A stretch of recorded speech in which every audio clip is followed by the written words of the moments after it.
The Empireid by Ilvario. Book 1. The Sleep of the Gods. For love and the destiny of man I sing, of those compelled by fate to fulfill the goddess's journey and lift an Atlas weight. In the house of Priam, forward bring those beleaguered sons of Troy, who fled across the Aegean Sea, harried by the unfathomable hatred of Queen Juno and the accursed sorrow of Greek-led tragedy, set adrift on Neptune's seas, a floating human cargo, suffering beyond all measure to Lavinian shores, surmounting brutal wars and many foes, to found a home once more, have at hand one final test, greater than all that have come before claiming their well-earned rest. O muse unto Apollo, sun god who sees beyond all, whose beloved lineage this telling does attest to follow, through peril and great toil, I pray for the merit to recall how the empire finally ended, and the gods themselves did fall.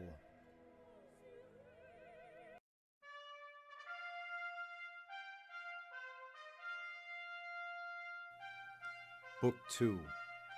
The Fall of Rome. Let no joyful voice be heard, sing no merry song, for Rome of ancient glory be dead, the gods have come and gone. A new purpose now fills the hearts of man, a dreadful, bitter one. A crusade against the ancient plan, they lie prostrate before the sun. Baptized in blood, through sword and shield, in every manner of pain, a rage has come, unlike any other seen. From papal palace they wield their reign, ushering in the darkest age, an unholy kingdom. For this they fight, to this is what they kneel. In the name of their deity, an unholy war they wage. It is in these times of cursed plight, when all that is good does reel, in which our story shall unfold, released from memory's cage, for in the darkest hour of night there is the turning of the page.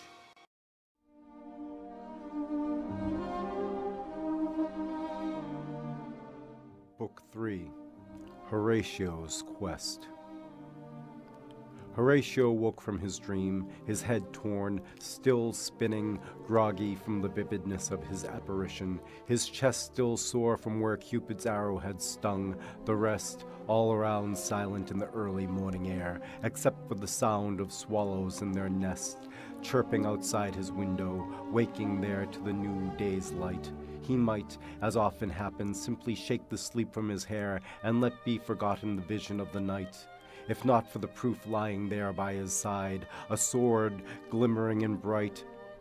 In the blade, sharpened to a fault, his reflection did shine back upon him, lifting it by the hilt, unable to believe his eyes. Heavy in the hand, standing square and still, the sword of Troy before him, ready to do his will.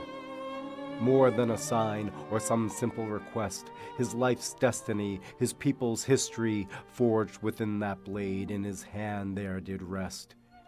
He thought back upon all the stories, of all the struggles and hardships endured by his very kin, to return glory to the house of Priam and the gods he still worshipped, over countless waves and the relentlessness of Queen Juno's wrath, through wars and endless bloodshed, to finally emerge victorious, at the very point of this sword no less, to be now entrusted to his hand's grip. For him to carry the destiny of his people's progress was both an honor and a duty that he could not simply skip. Then and there he knew it was no mere shadow playing tricks with his mind to whip him to foolishness, but a sacred quest he must follow. The gods had willed it so. Book 4. Raid of the Barbary Corsairs. Arriving in Naples, a first to his eyes, Horatio stared out in wonder at this Renaissance seat. In every direction a spring of vitality energized the teeming populace as they haggled to compete for the latest wares, arriving on merchant vessels from Pisa and Genoa and faraway Crete. The markets they bustled, while under the shadow of the castle the port busily unloaded more goods. No stranger to turmoil, the kingdom of Naples was the center of shifts in regional power, and it be understood that in time all that comes will too one day be gone. For the moment, from there where he stood, Horatio could see flying the colors of the Order of the Dragon. From the house of Trastamara, surrounded by Gothic architecture, sat Alfonso I, ruler of Naples and King of Aragon. These were the times of upheaval, discovery, and adventure, a perfect place, Horatio thought, to commence his new venture.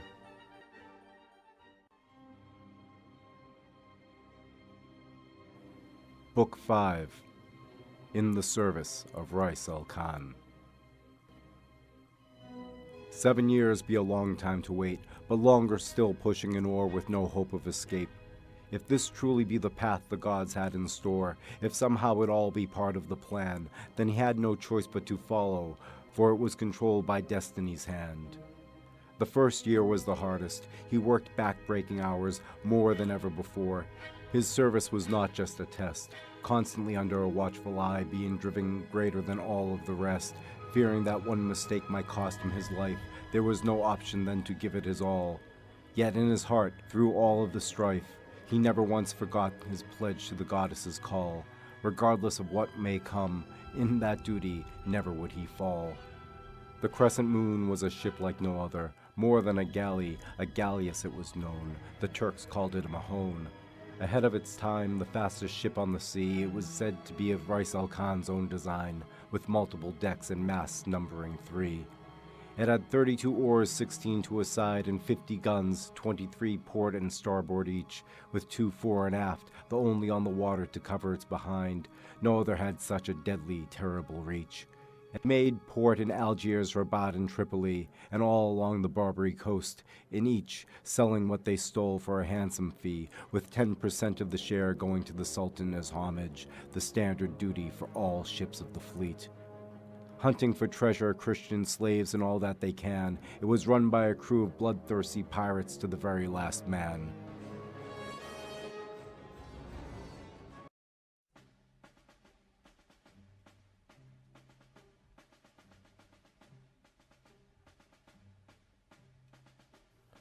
Book 6.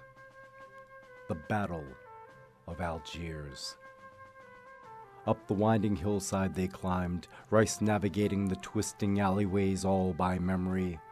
The bell of Aden then chimed as they came through a passageway to a large public square. Suddenly their momentum gave way to a massive supplication where hundreds of bodies turned towards the east, all falling into line. Mid-morning prayer, Suleiman whispered in Horatio's ear as Rice and he joined in the ceremony of touching their foreheads to the ground, reciting the ritual prayers 4 times each. Horatio had of course already seen this around the ship and was familiar with the daily homage. This, however, was quite different from anything he'd previously found. An entire city stopping in mid-stride, people of all ranks and ages together lowering their heads to the sun here in the heights of Algiers. It began by standing, touching hands to the ears with the words Al-Aqaba, God is great, on their lips for themselves alone to hear. Hands on chest they continued the rak'ah, quoting scriptures from the Quran. Bowing, then 3 times did they iterate, Glory to my Lord, the most magnificent, and standing again, Allah listens and responds to the one who praises him. Then, Rabbana wa laka alamd, O our Lord, and all praise is for you. Now lying prostrate with head and palms upon the ground. Glory to my Lord, the Most High, most praiseworthy, 3 times they do, from whence they sit before again lying down for another round. When complete they sit once more, recite a prayer, then stand and repeat. For the final rak'ah, while sitting on the ground, to the right, then the left, a blessing do they offer from their seat. May Allah grant you peace and security, and upon you may His mercy be.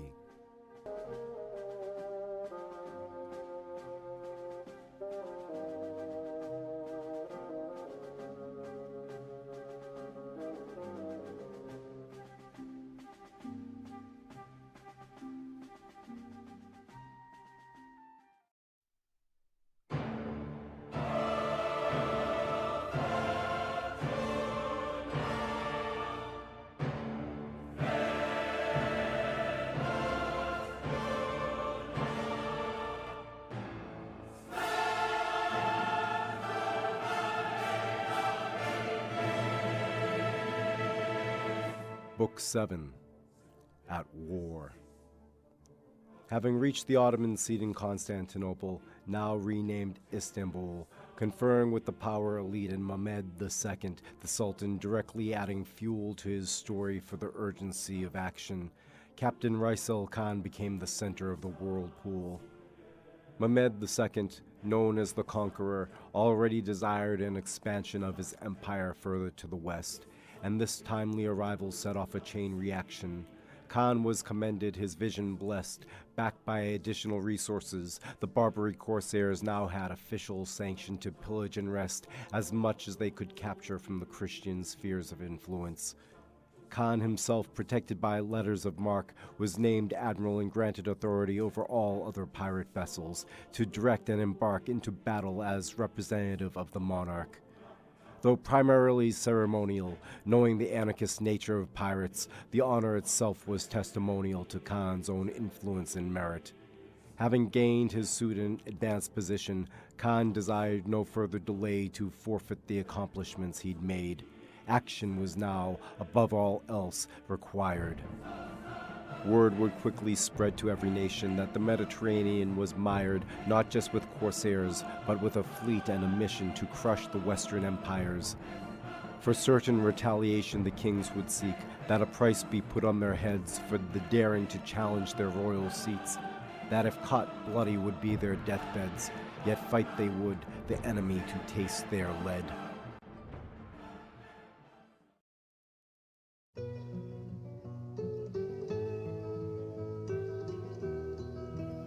Book 8.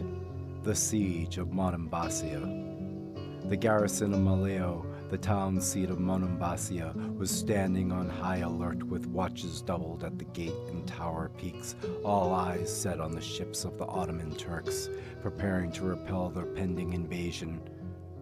Are we sure of this? The despot Thomas seemed irked from his throne behind the high-walled fortification.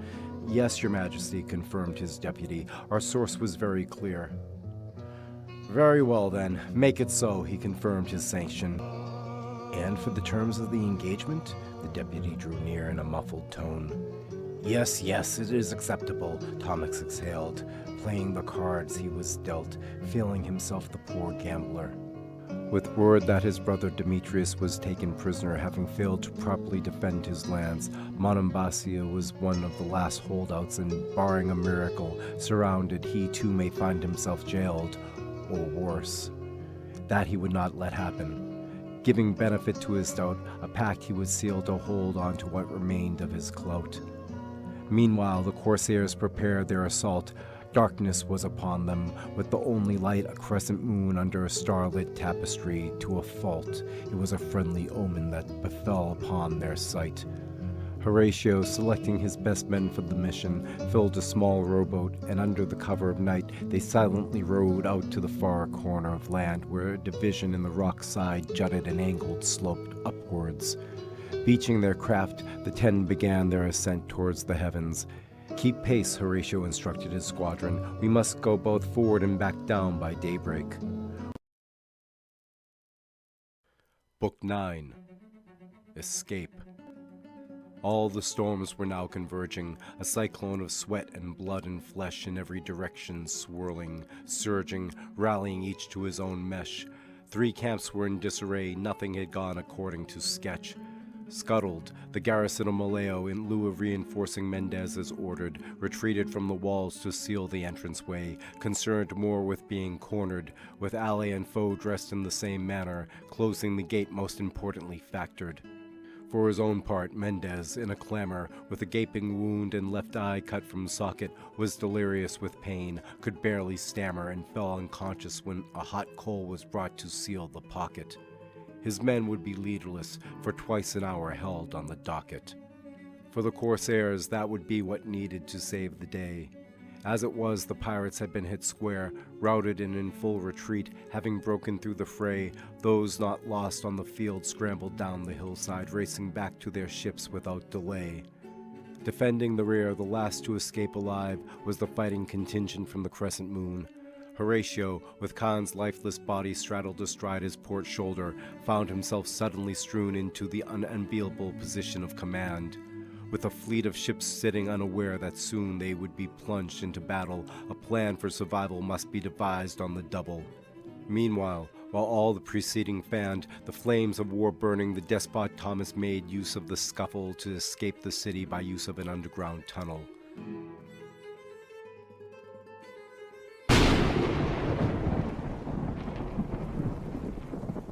Book 10. From the Depths. As mighty Neptune slept beneath those Ionian waves, the body of Khan made its descent from where the deck of the crescent moon gave an honor and offering to both the man and the god their rightful tributes. Wrapped in fine linens fit for the grave, the weighted corpse sank deeper into the abyss. As a seed pod, it entered the coral domain of where untold creatures of the sea lurk. There, in the deep blue sea, a rippling tremor through the currents plowed as Neptune stirred, and in so doing laid the groundwork for a cascading chain of events. For all of Brother Pluto's plotting work, he still could not control the oceans, and though Neptune sent along with the Olympian gods into a hibernating slumber, the Oceanids and other sea nymphs were still virulent. In an anarchistic sort of way, each following their natural tumbler, they helped to maintain the fluid flow of order.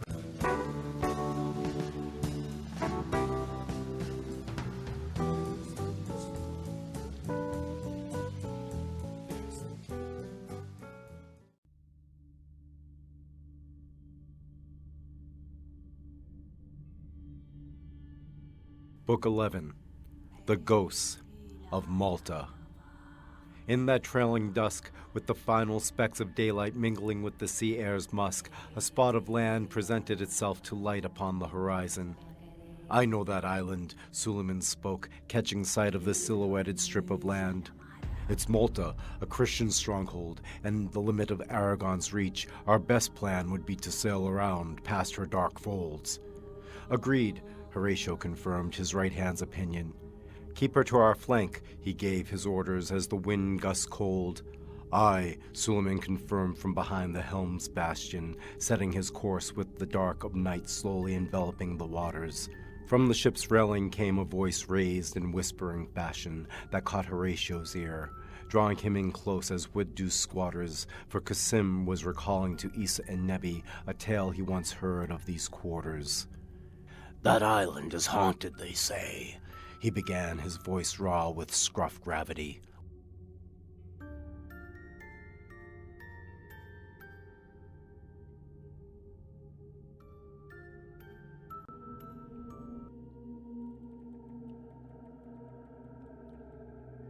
Book 12. The Underworld. Meanwhile, in the Underworld, Lord Pluto was living in style. Never before had so much tribute been unfurled before his feet. If maybe not on every lip, he was never far from mind. As the world's populace curled into religion, he became that much more important, the biting end of the whip that set people into motion. From his domain, he controlled the strings, pulling the world from left to right according to whim, as he saw fit, the lives of men on earth his playthings. From up above there was nothing, only silence, leaving up to man's interpretation the meaning of things. Fallible, they shaped theology to suit their own structures of violence, leaving Pluto, by whisper or direct involvement, to mold the world to his image. Reaping from the fields of battle the spoils of blood and rising pestilence, his kingdom continued to expand to cover the earth in a sorrowful age, one in where wars unending roiled with rage. From his palace, dark and magnificent, overlooking the Elysian fields of grace, Pluto contemplated in a manner quite reticent. "You've changed," Proserpine, his beloved wife, spoke in a soft voice. "How so?" He turned from his tower pane, looking at her, feeling reminiscent.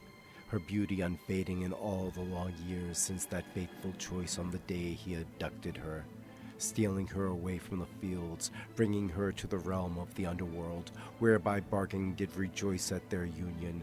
Having been struck by Cupid's arrow, even death might yield to love.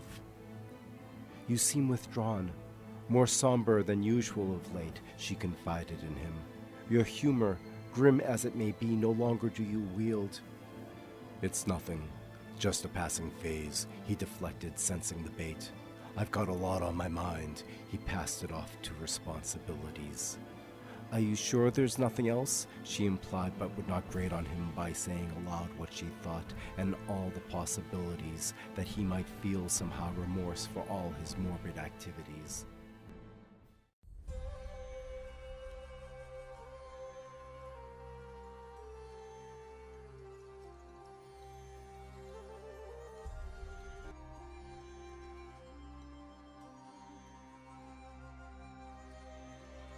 Book 13, A Return to Carthage. On fortune's wings they flew, over the open sea with the wind at their stern and spirits running high. The crescent moon and her crew skirted the Christian sphere of influence. Setting a course northwestern, they trimmed sail to make the most of the prevailing air current. Steady on! Horatio felt the wind stream through his hair as he turned to look upon the horizon. If they kept their pace going at the present rate, they'd make the Tyrrhenian by nightfall and hopefully pass undetected up the Italian coastline. Captain, Suleiman, on an aside, asked for a moment. Is it true you search out the doorway to the afterworld? That selected for a mission have you been, by the gods you worship no less? There was a deeper question lingering unspoken, yet still detected in the air. Horatio regarded his friend and first mate, sure of the duress that must weigh with some of the crew on the course chosen for the ship. Got no choice but to trust them's guarding your back, Khan would often stress. In the end, though, they're all a bunch of cutthroats who throw you to the fish, so regardless the yarn you care to weave, remember to press the point of profit.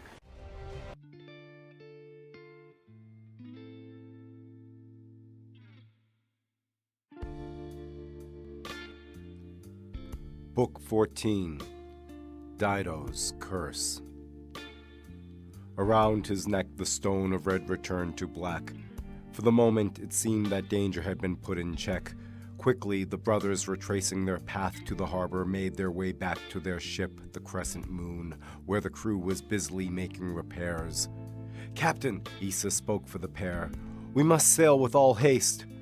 Fearing attack, they pulled Horatio aside, relaying the encounter that caused them such cares. Telling the story about the gypsy girl and her gifts, they then recounted the following of Jamel, and what then befell, tracing him to secret lairs. Entering from the rear of the building, I observed them undetected, Issa began his report. I saw that traitor talking low with 3 Spaniards, one a ranking officer, the other 2 his adjutants, from what he counted. And so the Spanish know we're here, Horatio considered those cards. That's unfortunate for sure, though I doubt they dare to make a strike in such a fortified harbor. Nay, sir, there's more. Issa's voice broke to shards. They seemed little interested until he mentioned your heritage. Then like a pike they became rigid with attention, taking a stance serious and businesslike. A Trojan? Asked their leader, a great significance he placed on those words. We must deal with this at once, he told the others, and that's when it began.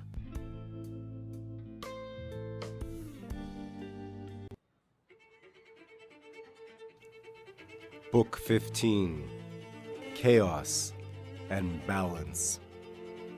Run! The gypsy's voice echoed in his head as Horatio and the rest, thoroughly unstrung, regained their senses. With the entire square in disarray, on foot they fled. This way, she guided their escape. The 6 scrambled across the square, disappearing into the throng. Towards the exits the rushing multitudes led, pulling the escapees along in the current. Horns blowing in alarm did blare too late as they exited the citadel walls, making quick of pace their flight. What just happened there? Horatio questioned on the run as they teared down the outlying slopes. And who are you? He wanted to know all right. This is the girl we told you about, Nebi offered up the solution. That's the second time she's helped us today, Issa said, shedding some light. Why, though? Horatio needed to know how came about this evolution. What's going on here? What were those creatures? Those are fear and dread. She spoke of the 2 by attribution. by the names Timor and Formido they are known. Demonic spirits, curs from the afterworld risen, shapeshifters who can take on many features. Yet they are only a precursor, for much greater evil is still to come. In the shadows lurking close by hides their master who will lead us to an unending war. Only you can stop him.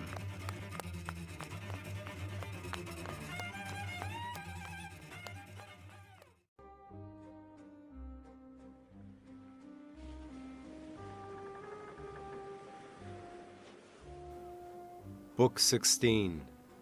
The Ides of War. As all the preceding fanned, the despot Thomas was making port in the famed Kingdom of Naples. The city-state's defenses already in a clamor as the regional barons panned the succession of Ferdinand I to the throne and marched to topple the monarch. Led by John of Anjou, who with the help of the Genoese landed troops in the south, capturing countryside towns that were staples to the kingdom's riches, a definitive battle was brewing to crescendo for these two competing forces. "Send an envoy," Thomas commanded as they docked. "Announce our arrival with letters of good conduct signed by His Excellency and Holiness Pope Pius II, their mutual benefactor." Jolted, the ship rocked into position as lashings were made to the long wharf. "See, at once, senor," the captain nodded, now in safe harbor.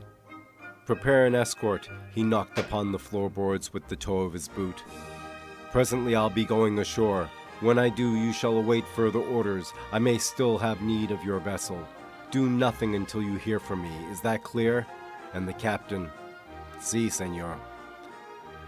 Though a rightful sovereign, Thomas knew that on Italian soil he was the vassal and would do well to keep his options open as the dust was yet to settle.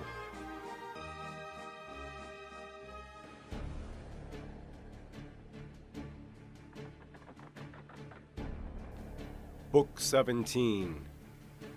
Luck of the Gods. Through the rolling mist, breaking a path over foam-clad cresting waves that burst silently menacing, stalking the future as the ever-looming apocalypse, came the towering forecastle and mighty pale arc of Hannibal's thirst. Sailing from Carthage upon the darkest hour, she longed for the taste of blood, the scent of her prey guiding the helmsman's hand as the heavens cursed. At the prow stood her master, the god of war, who with a boot-heeled thud upon the deck set his eye to the horizon. "That way." He inhaled deeply, savoring the tang of haste and sweat that mixed with the flood of sea salt on the air. "They're out there, just ahead of us, obliquely. I can feel them."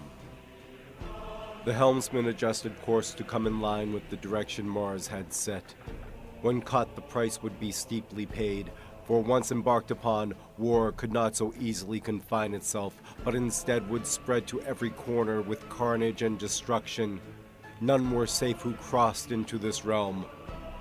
"Bring me more wine," Mars called to his steward, his hunger swelling with a gnawing seduction, as his sword hand itched to fulfill its own primary function. "Ah, look at those streaks of scarlet." He eyed the first light of day as a good omen, while pulling back a long swig from his goblet. "Hunting season is upon us," he gave a broad smile. "Rouse the men, let them know there's knife work to be done today." He sent off his servant. "That'll raise their spirits, eh?" He turned to his second, who shared an amen. "It will indeed." Timor made his own declaration, equally fervent. "All will tremor before us," Formido likewise echoed. "They shall perish." He spoke as the three readied for battle, with eyes to the skyline, observant to the direction in which fled their quarry. These were the moments to cherish, with all the day's possibilities before them, contemplating their pending wrath. There she is," Mars bellowed, pointing standing tall and squarish as a speck several leagues away dented the horizon's lineal path. "Prepare ye, demons. Formido hissed at the crew, eyes locked on their target as the finger puppets of the dam riled, anticipating the coming bloodbath. "Shall we play with our food before we dine?" Mars, standing upon the parapet, considered the mouse, and in a feisty mood he decided to affix his helmet.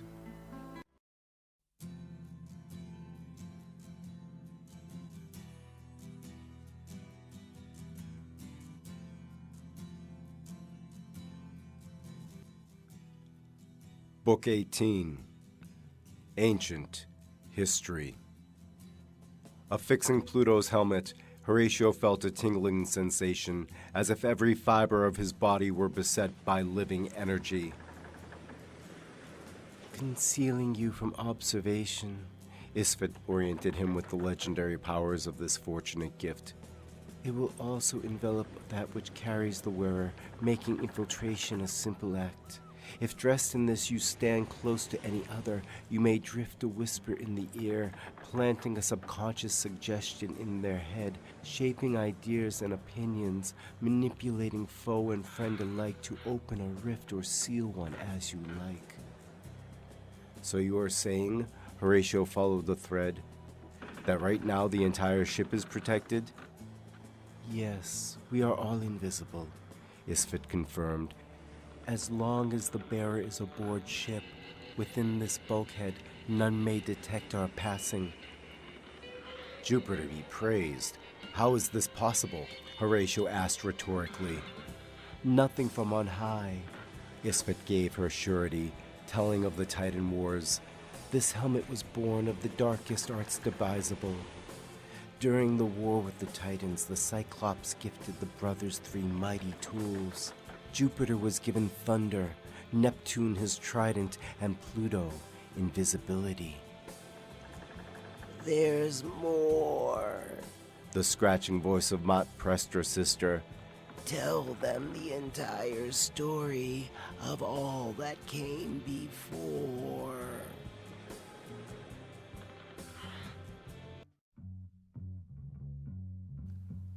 Book 19. Burgans Gate.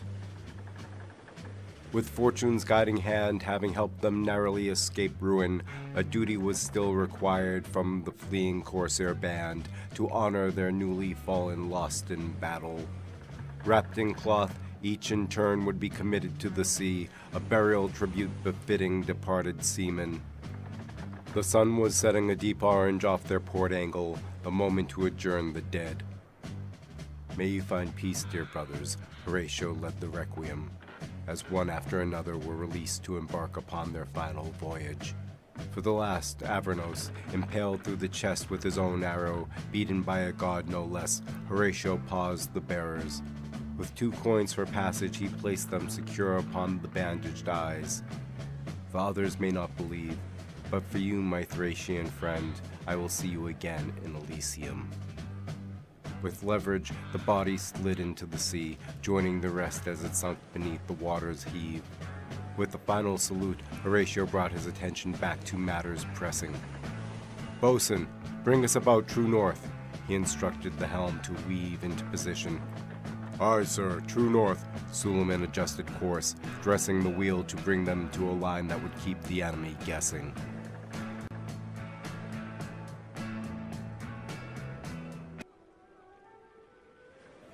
Book 20. Athalia. The sky broke red, a maroon as ever there was, each morning at the same hour tread, with plum embossing underneath and silver bed. 'Twas an ominous way to start the day in paradise, as the first light reflecting off of the precious metal deposits lining the eastern shores would cause a spectrum of orange, red, and burgundy to light upon the clouds, flecking the sky with passionate color. Slowly the morning broke across tranquil sandy beaches, up rocky eucalyptus slopes, with wild flowers specking the rolling, rugged mountainsides to peak 1,000 meters high, a triangle to the heavens.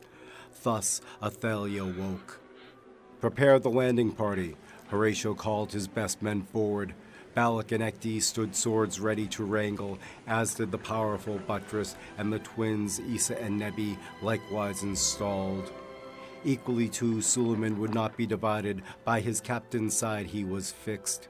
At his shoulder, Isfet didn't need to remind him of her words as he recalled. To the very gates of hell. Promise made, the soundtrack of his mind remixed. Pausing, Horatio took notice of this moment, gratefully transfixed.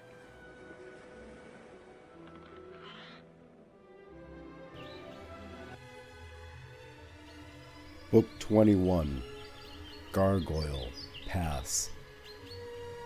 Venus had many ways of eluding her husband.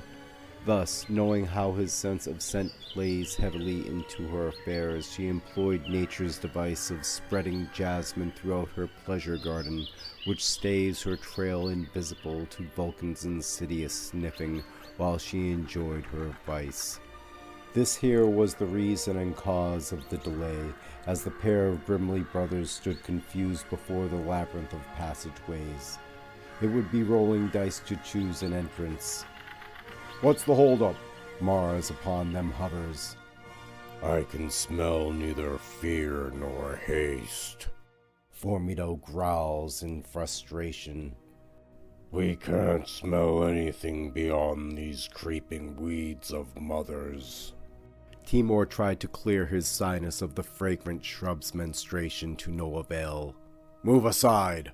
Mars brushed away the pair with his hand, seeing that the circumstance would require his personal mediation. Dropping to all fours, he closed his eyes and slowed his breath and put his ear to the earth, allowing the way before him to expand.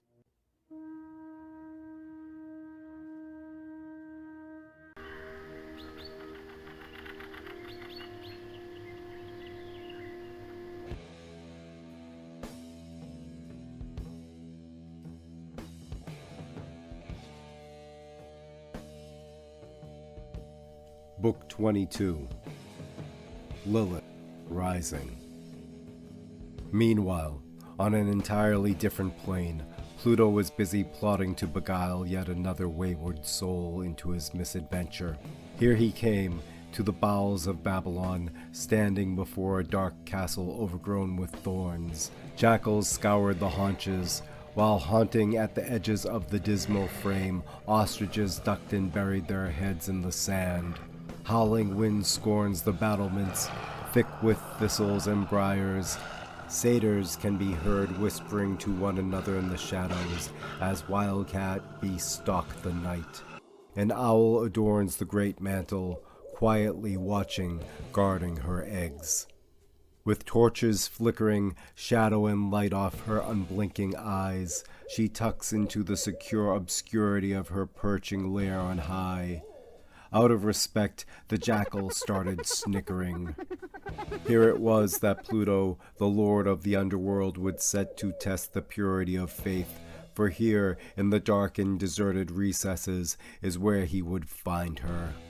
Outcast and forgotten, temptress of the night, seductress of all impurity, here was where Lilith, the first woman of earth, did now reside.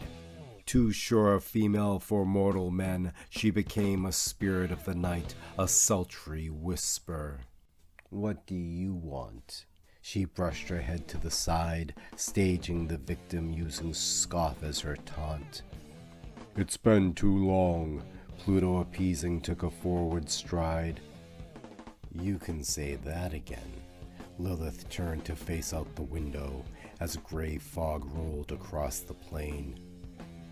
"Come now, there is no need to hide away like this in here." Pluto turned on his charm, eyes a wooing doe. "You have always been like a daughter to me. There are always options available for someone like yourself. I could be of help to you, you know."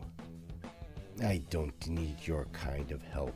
Lilith half spun to fling her opinions over a shoulder blade. Her raven black hair bounced a tangled mess. "It doesn't have to be like this. We both want the same thing," Pluto cautions. "And what's that?" Never one to mask emotions, her voice rang with distress. Coming up close behind, as in the days of old, Pluto coiled an embrace around her, and in her ear with forked-tongued eloquence whispered, "Justice."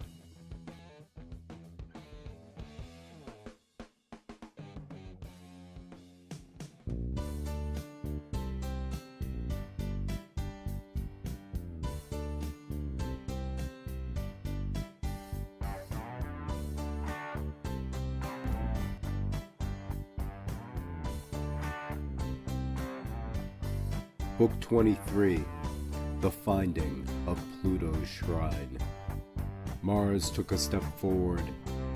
"Ah, how I've missed you, my sweet Capitolina," he called the she-wolf creature by name. Coming toward her with a free hand extended, he stepped into her arena. With a look of recognition, the she-wolf bowed and nuzzled. With a friendly growl, she welcomed her master, yielding to subpoena. "I see you've been busy." He looked around in a questioning manner, puzzled by the surroundings. "What have you been up to?" Scratching the back of her ear, Mars released the spell that bound her to stone, from which she bristled, shaking a hairy black and brown mane of fur, and in tones only he could sear, told the story of the visitors crossing. "Is that so?" The god of war grooved, listening to her lowered howling tones. "And you can lead me to them, I hear." To which the she-wolf nodded. "Oh, well done. I'll drink to that," Mars approved. "Lead on." He gave his children's nursing maid as much length as required, trusting none more than this one faithful companion of old. It behooved him to cut short the reunion, but matters pressing to the trail they retired, and in the dark of midnight forest, by scent and foot the chase transpired. Unaware of the pursuit hot on their tail, Horatio and crew dared to rest until daybreak, arrayed as ever to boot. Yet, with Grace's fortune, a night's crawl through the forest is slow at best. At pace, they remained ahead a good 3 hours in their suit. The crew, refreshed twice over for having a few hours of rest, stretched their legs on the inclining slope of an overgrown wilder trail which wrapped along a tree line of eucalyptus, overlooking a crest of cliff to eyefall, a watery shoreline 1,000 meters below. Hail, their souls gave praise for being witness to this brief moment of serenity. In here lie the true magic of the island of Venus, for never would she fail in the moment needed to give cause for pause to admire her beauty. Offerings equal in pleasure and danger, soft, seductive, and vengeful at once, as is the true nature of love's cradle. Athelia, in all her vitality, was the very embodiment of the goddess Venus's idiom. Plentiful in strength and frailty alike, yet everywhere it was beautiful.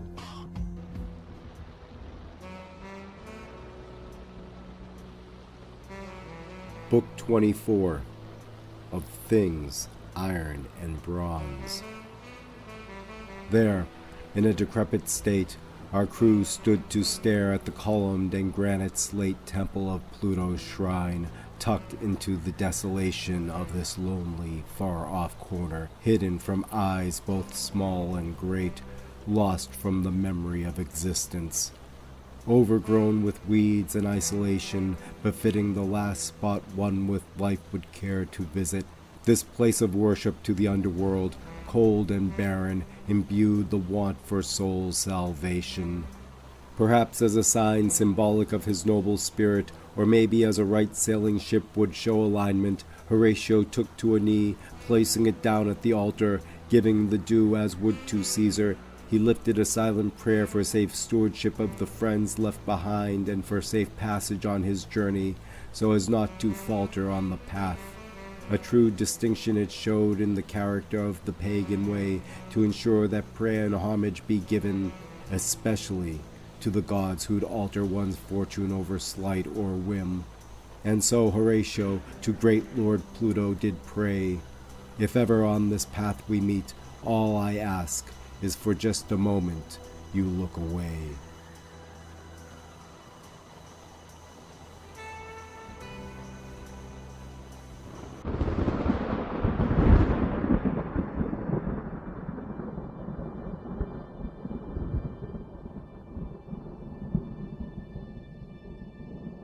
25.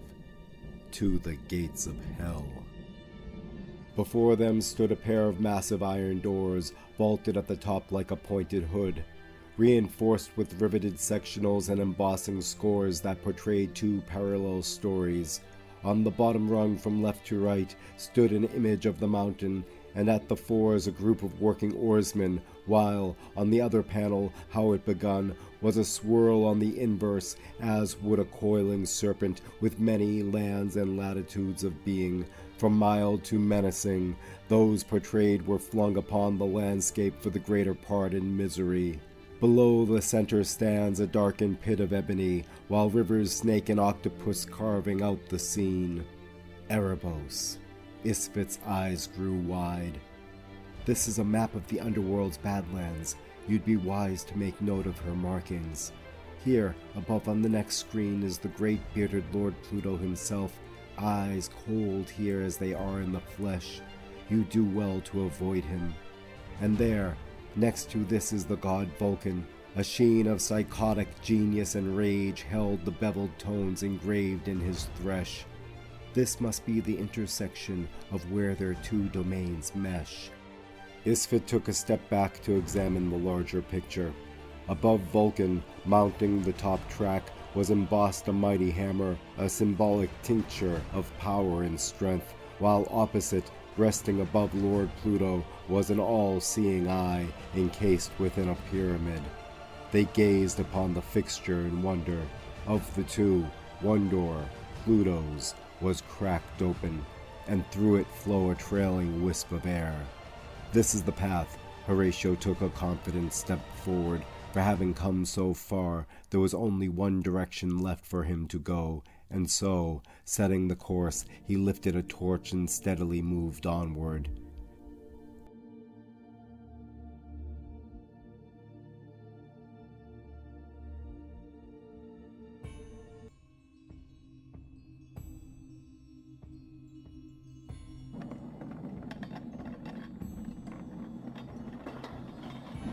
Book 26. Entering Erebos. On a different track, the war god Mars and his company careened lower into the mine shaft, down a crack in the iron ore and granite foundations to accompany the coppersmith miners, busy with hammer and chisel in hand. Scaffolding straddled a gorge-like mining cave, wide as a valley, abundantly supporting the rail lines that circled and dipped throughout the expand. Finally, we come to it. Mars scowled in a foul mood for the opportunity lost.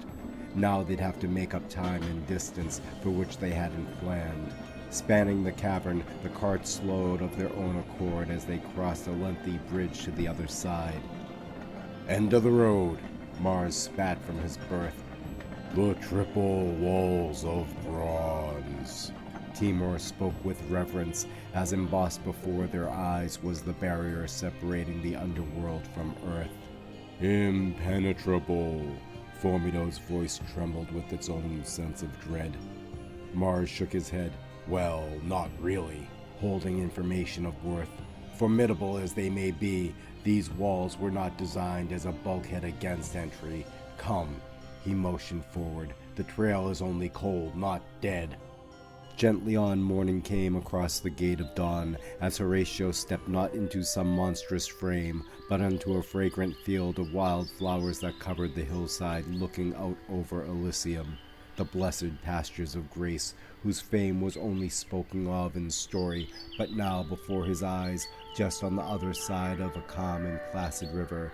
This can't be right, he thought to himself, imagining that he would be surrounded by the dead in morning tide and all sorts of gruesome demons. Instead, he found misery put on the shelf for some other season, while here fluttered butterflies within his field of vision. It must be some trick. Horatio reconsidered all of what he knew and the gulf of all what was still unknown, and felt that it might be the wisest decision not to remove his helmet.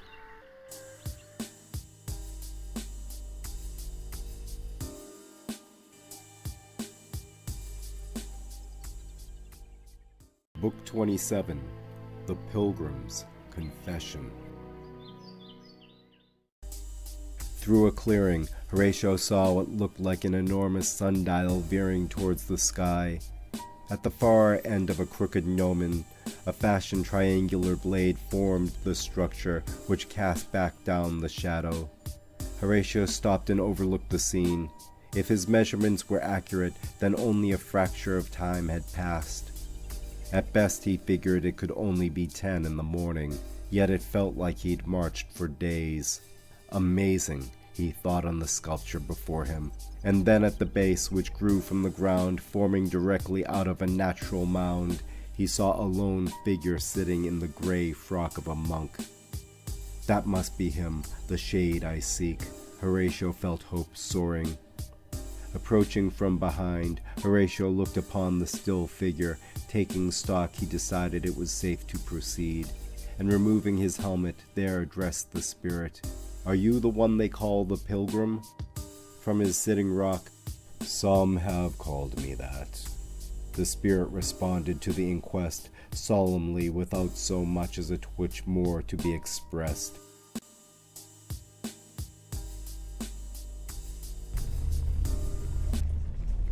Book 28. Intersecting Roads. Through the Gate of Shades, Pluto's horse-driven carriage raced the night, passing through the throngs of newly dead ferried by blades of curses and torment. From here is where the plight of the ignorant masses flowed, funneled by way of this port to their final judgment. Trampling past ranks of the departed that light upon the banks of Acheron, the river of woe, where huddled and contorted spirits file disheveled in their sorrow towards the boatmen. Pluto approached the dock, his steeds neighing at the rolling mist that accompanied their escort carriage, and his ferry across Avernus, the lake of the dead. Here reproached were those waiting their turn, for the master of this realm took precedent over the damned. Welcome back. Charon, in gruff tones, encroached his boat upon the landing.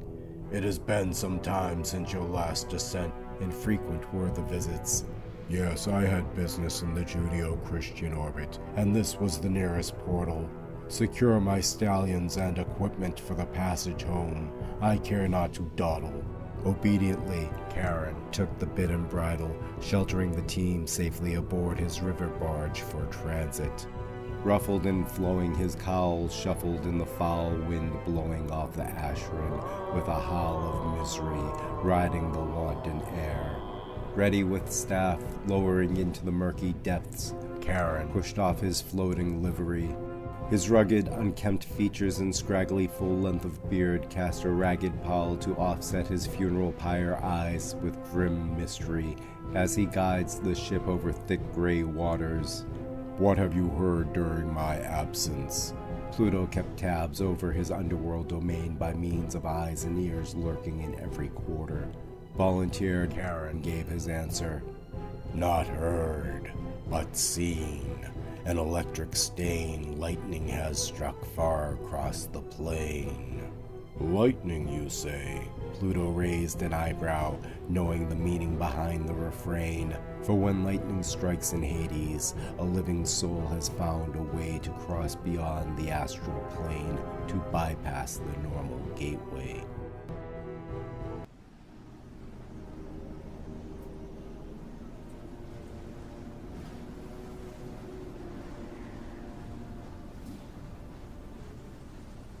Book 29. Within the Palace of Hades. Across the great plains of suffering, where trapped were the wretched hordes of interest merchants, tormented by thirsty pains after death, did Horatio and Dante pass.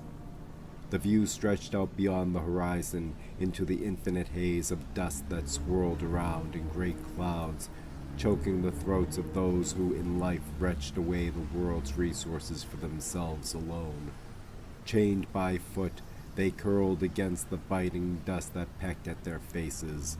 "This is where the bankers and speculators are kept," Dante gave the tour.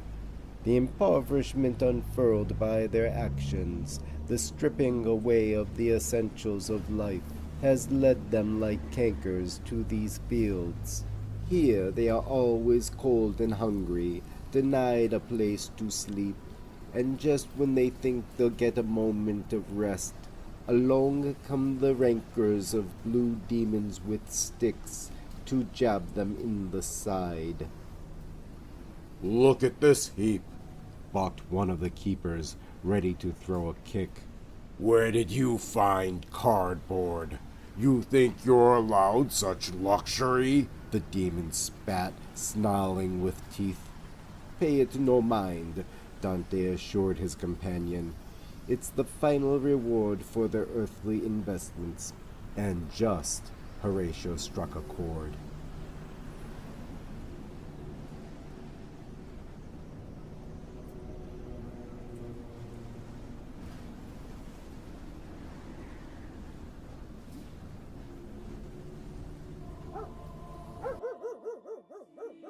Book 30. Crossing the River Styx. From high up in the palace, the sounds of barking below could be heard echoing upward. Mars, stirring with aching head, was feeling callous and staggered to the terrace to see what was the matter. "Quiet," was the word he mustered, seeing Capitolina acting flustered. "And you too," he scolded Timur and Formido, who were busying themselves frightening some curd. "Make yourselves useful and stop torturing the already damned." Arms folded akimbo, he turned back away from the balcony's view to then again stumble inside. "Oh, my head," he muttered, having spent the last while molded to a table and chair. Now he was worse for wear. At the same time, a rumble was brewing, as Pluto likewise awoke from his slumber.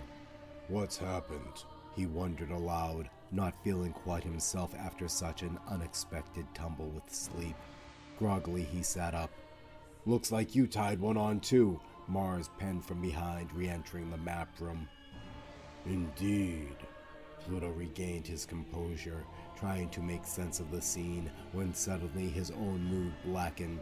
Sniffing, the memory of fragrance came to him, a scent of familiar exposure that he just couldn't place. "Chamomile," he finally recalled, now being sure. "Bad blood," Mars then said, looking to his goblet. "What was that?" Pluto asked, already hearing the thud. "Bad blood," he reported. "Look, it's coagulated, almost like chocolate," showing the dregs of his cup. Eyes narrowing, Pluto sniffed and stood all tense. "That's not blood, you idiot. It's elderberries." He spoke of the droplet. "Elderberries?" Mars took a double take, trying to make sense, while Pluto quickly added up the figures, rushing to his pot, counting herb. "Son of a..." he muttered and spat. Having dropped all pretense, Death turned to war as Pluto asked, "This offspring you say you couldn't curb was last seen on Athelia?"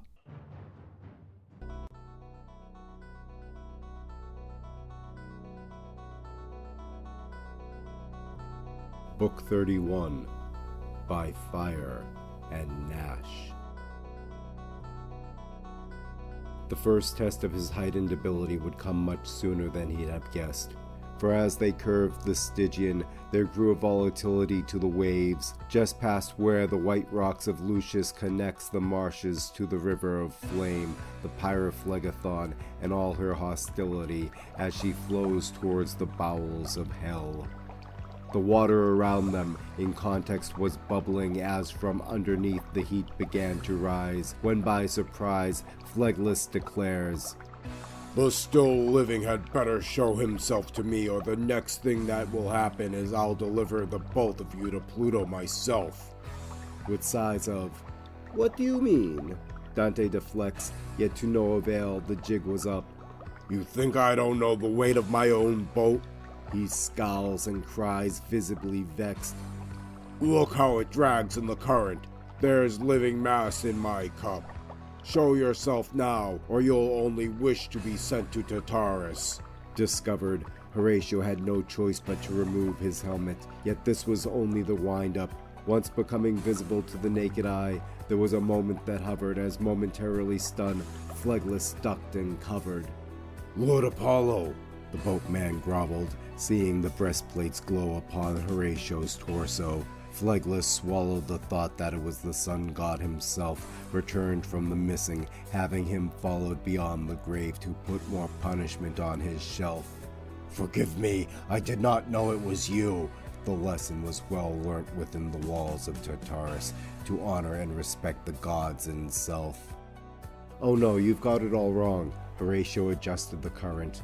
"I'm not Apollo, and I wish you no ill will," was about as much as he had managed to say, for Phleglis, smoldering with eyebrows bent, realizing the error of his ways, and being equally embarrassed and such, yawped with fury, and from a lowered stance lunged out full throttle.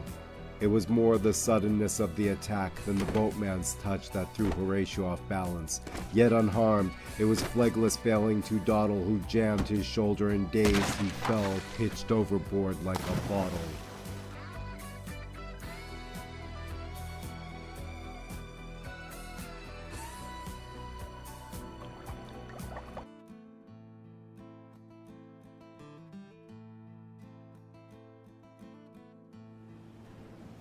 Book 32, Medusa. Storming the gates, Mars drew fast upon Didos to catch the sight of what the fates had decided. There, in a clamor, the Furies were most excited, backing with claws and fangs exposed as would a pack of rats trapped in a corner. Megaria scurries to the rear, pushing Alecto forward. "What happened here?" Mars posed before them, a bristled stature, in no humor for kowtowing excuses. "It was God! He's risen again!" Megaria bawled from the rear, she supposed. "Or one of his angels, at least!" Tisiphone by her sister's side accuses. "What nonsense is this?" Mars scowls at them, ready to unleash his anger. "It's true." Alecto backs the other's story. "We all heard the abuses, clear as you and I right here." "Heard?" The god was not amused. "Sheesh!" He held his hand up to silence the background clatter. "What do you mean, heard?" He looked hard on the Fury Alecto. "What I said." From her leash she hissed in answer. "There was no body, just this booming voice unseen, commanding us to clear the path for the poet Florentine."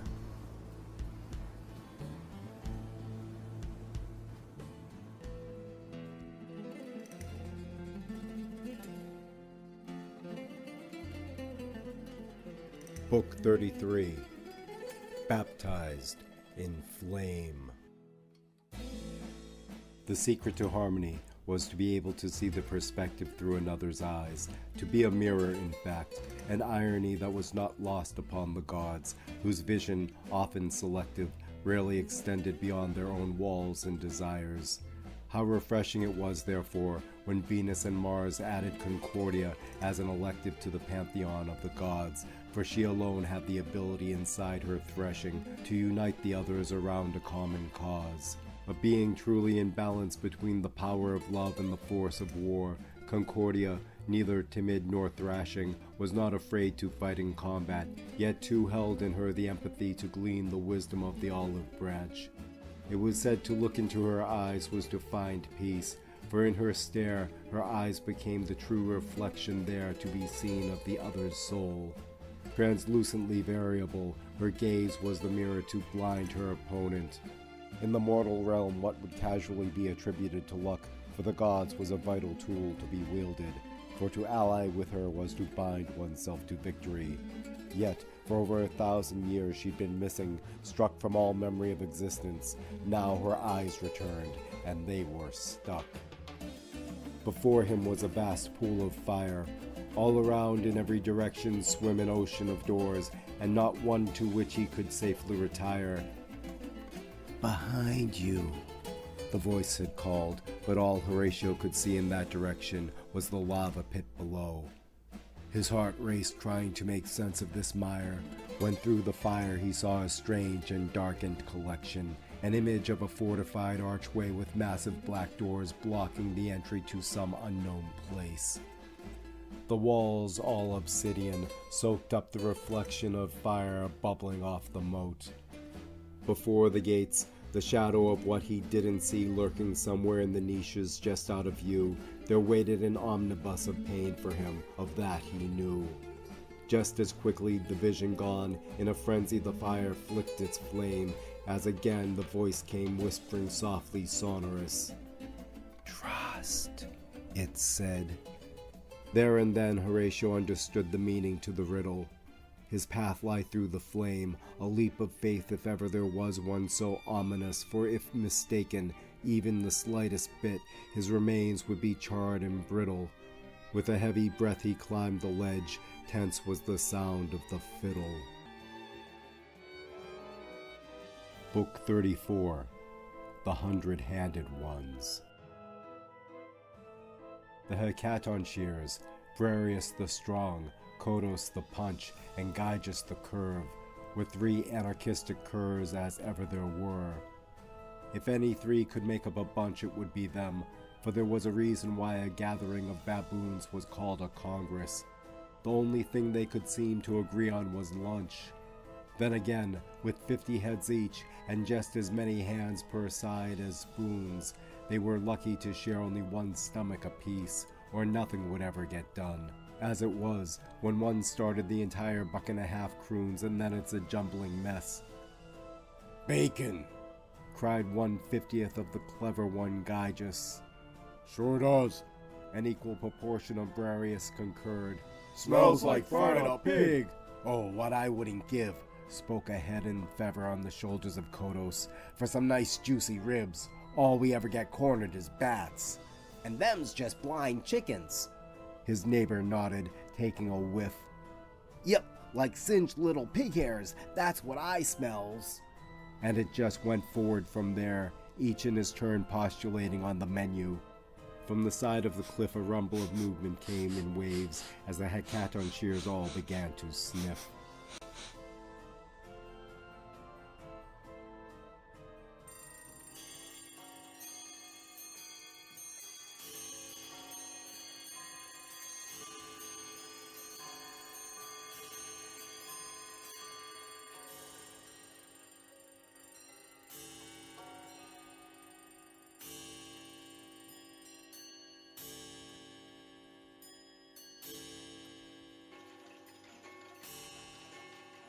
Book 35, Inside the Clockwork of Time. Horatio entered the dark prison vault. Off in the distance there centered a warm glow of brass and gold and cobalt, which penetrated the shadows in streaks of refraction. A mechanical hum of rotating drums accompanied a default of clicks and clacks that pinged in a steady rhythmic contraction. Here, in the heart of the machine that regulated the flow of eternity and the passage of countless eons, is where he'd find his prize, the extraction of which was still though in doubt, for the course was anything but a certainty. Spinning cogs and rotating gears made of it a circular journey across. From the center, as if the movement of planets, seemingly still with serenity underfoot, the further outward one reaches, greater the curving arc did toss, with speed that defied all reason. Measured in time, what for one was a second, for the second in that same instant would be a lifetime of years to cross to reach the destination. Horatio, at the very edge and starting point, reckoned there must be some way to traverse this obstacle that beckoned. To look upon such a highway of revolving cogs and blades, if he wasn't sliced in half by one, he'd be crushed by the notches of the other. Either way, an untimely end for one who has traveled so far. Calming his mind, he spliced a memory, a warning, something his guide Dante had said. "This here is a place of great illusion. Do not trust all what spins before your eyes." He priced the words with value. For what was time but not the great illusion, to trace to infinity a singular moment, which may or may not have existed at all? Perhaps this was all just an intricate illusion designed to replace what was real. Yet to know and believe are distinctly different, insisted his mind. The eyes can be betrayed, for what they see they will believe. What if they're only shown a fraction of the evidence? Twisted would become their view, and with it, reality. No, he must weave another path through, one that was in harmony, ruled by the mind. So, calming himself, he let himself breathe, slowly his lungs to heave in a controlled rhythm, and as foretold in the prophecies of mankind, he focused on the light, and now could see, he who was once blind.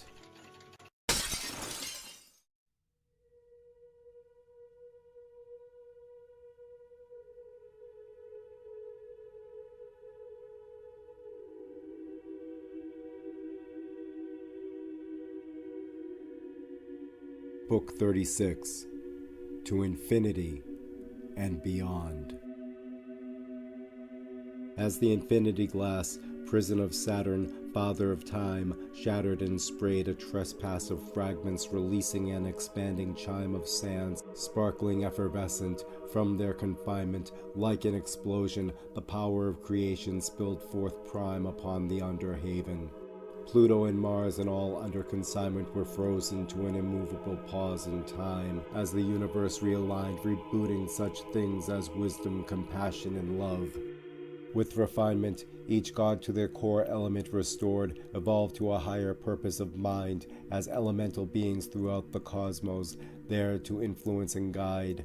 Yes, too, Jupiter would get his revenge, and more on that is yet to unwind. For now, let's turn to Saturn, though, for in his story there's much to confide.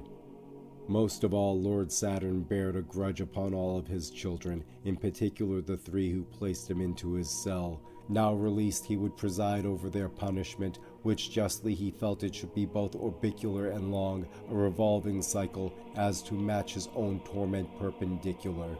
Holding them all the same, each deity guilty in their own degree, for how could any of them avoid the blame of working in their own self-interest? So came the decree. Jupiter, Neptune, and Pluto, the three of you have done me wrong. As punishment and for my entertainment, you will be subject to an eternity of combat against one another, confined to the boundaries of Earth. For as long as it takes for one of you to vanquish the others, you shall fight, and to ensure you're constantly at each other's throats, Mars to you will be chained as overseer to keep you in constant turmoil. Be warned, for anyone to endure all the way to victory and domination over the others will come at the cost of losing everything you hold dear.